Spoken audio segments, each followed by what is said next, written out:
Blue pills like these are some of the most recognisable, well-researched and well-funded drugs on the market. They're predominantly used by men with erectile dysfunction. 4.3 million men in the UK experience erectile problems. And now a female-oriented drug with as much money and research behind it? Well, there isn't one. And that's a pattern that tracks right across women's healthcare. Investment in research for women's health is less than men's, even though we make up more than half of the population. Of the nearly 3,000 health tech investments in the US between 2011 and 2020, only 3% have gone specifically towards women's health. But a relatively new sector of tech, described as FemTech, is trying to change that. This isn't a watch. It's a wristband that combats hot flushes usually experienced by women going through the menopause. And this isn't any old bodysuit. It uses a combination of heat and vibrations to tackle bad cramps that are often suffered by people whilst they're on their period. And it's all controlled through an app on your phone.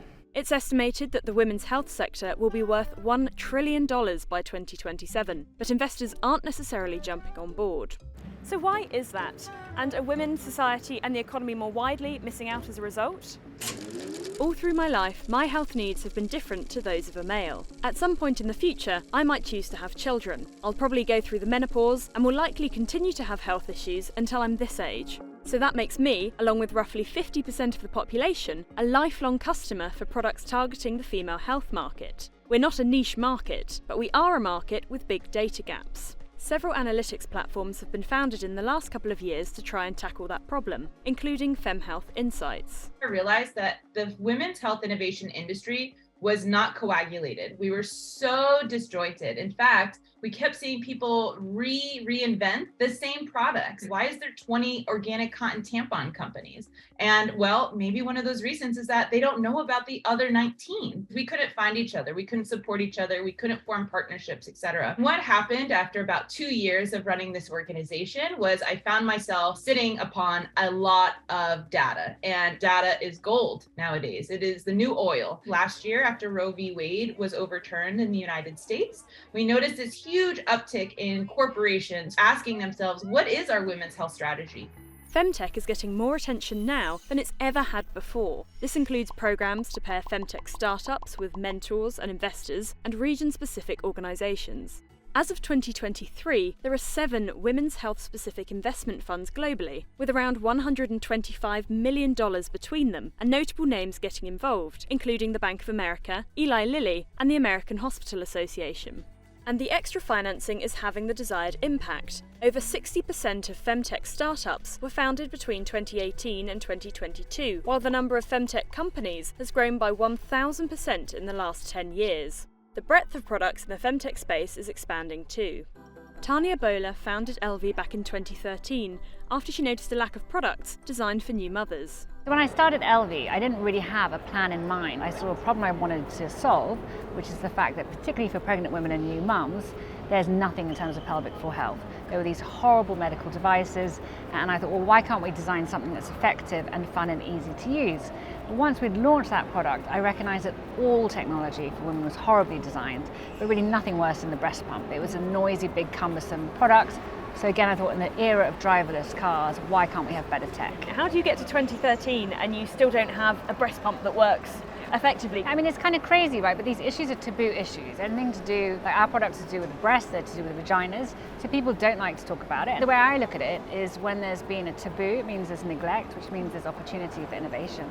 And it's not just the obviously female issues where my needs are different to men's. Women's health is not just periods and babies. It is also bone health, gut health, brain health, heart health. Women are not little men. We really do need to dedicate ourselves to not just studying human health, but teasing that apart into male health and female health as well.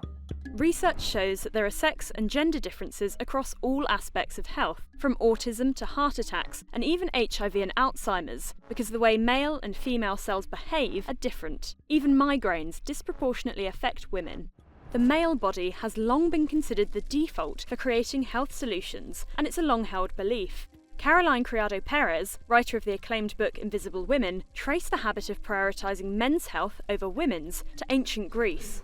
90% of decisions about health and nutrition and everything is taken by women in the household. Why do you think it's the case that women don't necessarily have access to those funds, or companies that are women health focused? Women tend to have the ideas, develop the innovation and go it alone, don't even think about seeking investment. When they do, they find that investors, 90% of whom are men, don't understand the health needs that women are trying to address. For a long time we didn't talk about the menopause, we didn't talk about periods, infertility, those were things that people dealt with on their own. But that's changed. You need an investor that says, I know this is an issue. I've been talking about this, thinking about this, dreaming about this, looking for a deal just like this. And unfortunately, a lot of times what happens is women's health companies will go to the pitch room, to the boardroom and say, hi, I'm working on heavy menstrual bleeding. And when you have 90% plus of investors being male in the United States, at least, all of a sudden you have a room full of people who say, I don't know if I even know what that is, or if I'm passionate about it, I don't even know if it's a real issue. And then all of a sudden that's a huge deflation of the intuition part. And then if you don't have the data to back it up, you can't get behind it. And so that's one of many reasons why investment is just not flowing into women's health yet, even though it's $1 trillion market.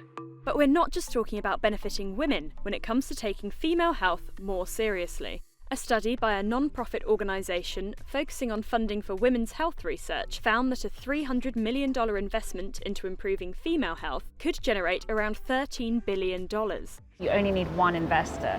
There are enough men out there who knew, because they had wives or mothers who had experienced problems, that this was a real issue. It's good to see that there are now some investor companies who are focusing specifically on FemTech products. So that gives you some encouragement.